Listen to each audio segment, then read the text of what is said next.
اب جو دو صورتیں آ رہی ہیں ان کا سارا تعلق کلیتاً محمد الرسول اللہ کے ساتھ ہے۔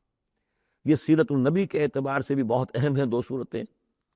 بعض اعتبار سے جو صوفیانہ اس میں مسائل آئے ہیں، اور عام طور پر ہمارے مفسرین، ایسے مفسرین خصوصاً جدید دور کے کچھ ریشنلسٹ قسم کے لوگ، وہ تو اس کی ان مطالب کی گرد کو بھی نہیں پہنچے۔ ہمارے جو پرانے مفسرین ہیں، چونکہ ان کا ذوق جو ہے وہ ان کے اندر، وہ ذوق بھی اندر ہے موجود ان کے اسلام کے اور دین کے باطنی حقائق، قرآن کے باطنی حقائق کا، تو میں اس کے حوالے سے چند چیزیں آپ کو بتاؤں گا۔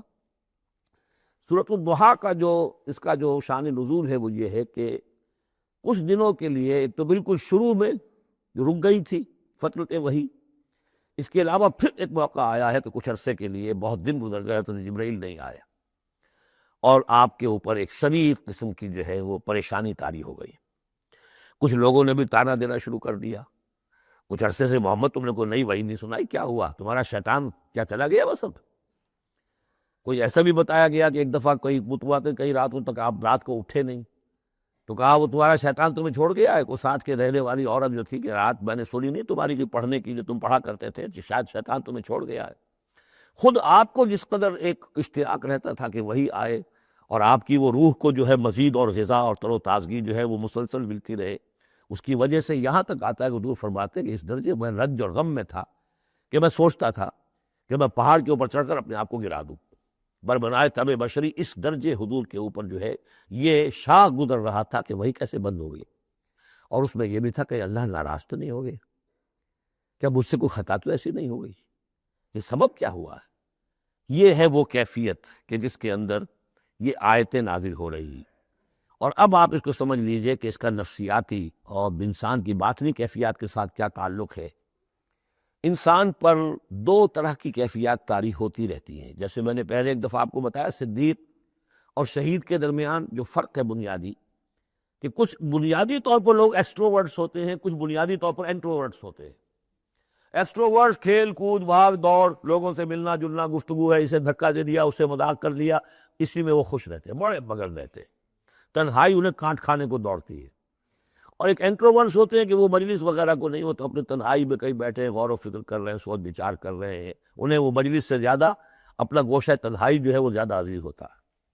تو یہ دو مزاج اللہ نے بنائے ہیں۔ اسی طرح ہر انسان کے اوپر آلٹرنیٹلی کچھ کیفیات آتی ہیں جس کو ہم کہتے ہیں میرا موڈ آف ہے، ایک طرح کا قبض سا ہو جاتا ہے طبیعت میں بندش سی ہوتی ہے، کسی وقت اسی شخص کے اندر پھر انشراح سا ہو جاتا ہے، پھر ہنسنے بولنے کو جی چاہتا ہے، گفتگو کرنے کو جی چاہتا ہے۔ تو یہ کیفیت جب انسان کی روحانی زندگی سے متعلق ہو جائے تو اس کو پھر صوفیہ نے نام دیا قبض اور بسط۔ کبھی طبیعت میں انشراح ہے، انبساط ہے، طبیعت جو ہے وہ آمادہ ہے، ہر چیز میں روشنی کا پہلو آدمی دیکھ رہا ہے،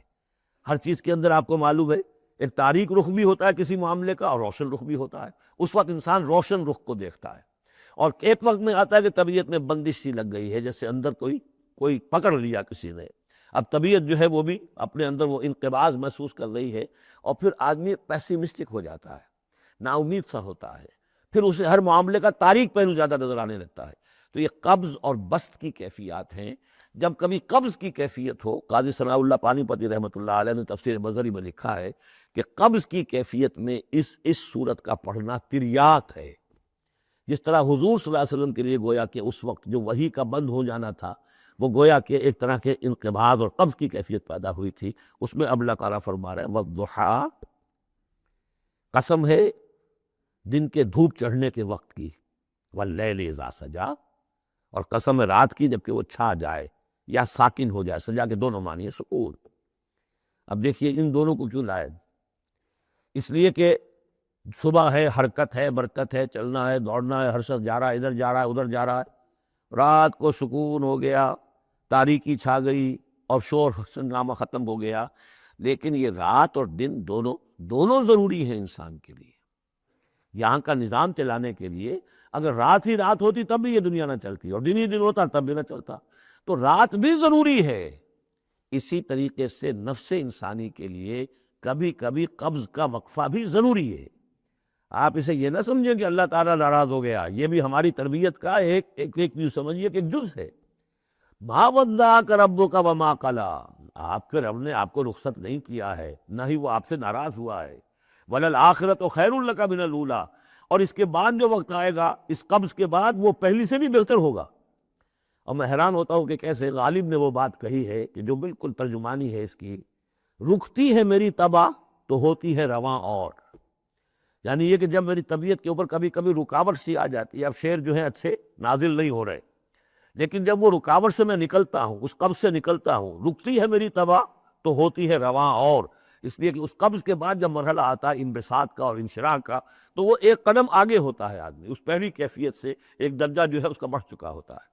وَلَلْآخِرَةُ خَيْرٌ لَكَ مِنَ الْأُولَىٰ، یقیناً پچھلی ہر گھڑی، ہر ساعت اور ہر قبض کے بعد آنے والا انبساط آپ کے لیے پہلے سے اونچا درجہ لے کر آئے گا۔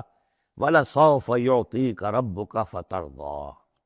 ان قریب آپ کا رب آپ کو اتنا کچھ دے گا، اتنا کچھ دے گا، آپ کی محنتوں کے وہ نتائج سامنے آئیں گے کہ آپ راضی ہو جائیں گے۔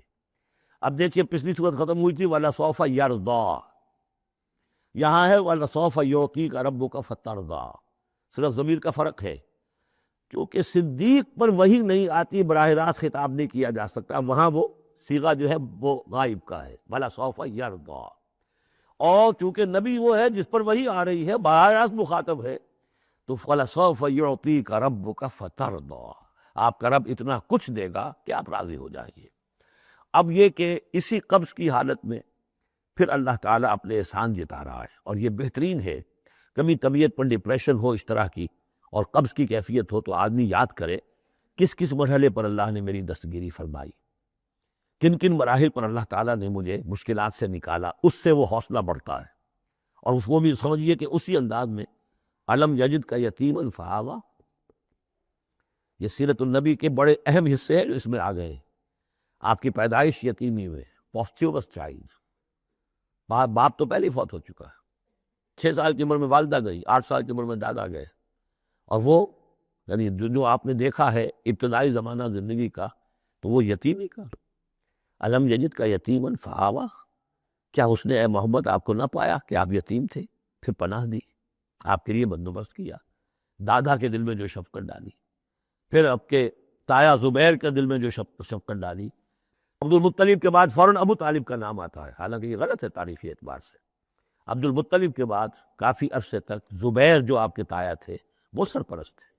پھر ان کے انتقال کے بعد ابو طالب کا معاملہ آیا، لیکن ان کو بیچ میں سے غائب کر دیا گیا۔ بہرحال اللہ تعالیٰ جو بھی کسی کے دل میں ڈالتا ہے، آخر ابو طالب کے دل میں محبت ڈالی تو کس نے ڈالی؟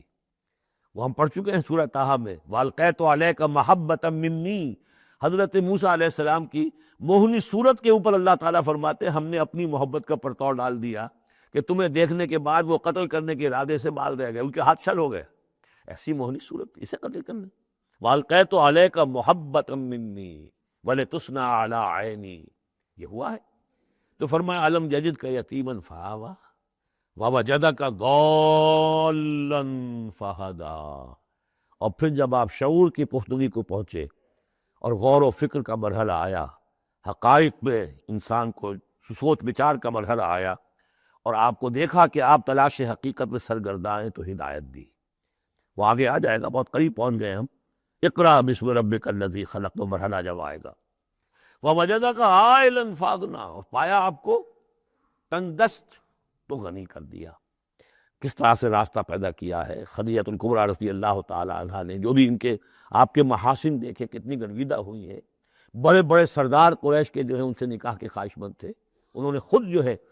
اپنی لونی کے ذریعے سے پیغام دیا ہے حضور کو، تو یہ ساری چیزیں جو ہیں ان کی ساری دولت جو ہے وہ پوری کی پوری انہوں نے لا کر حضور کے قدموں میں ڈال دی ہے۔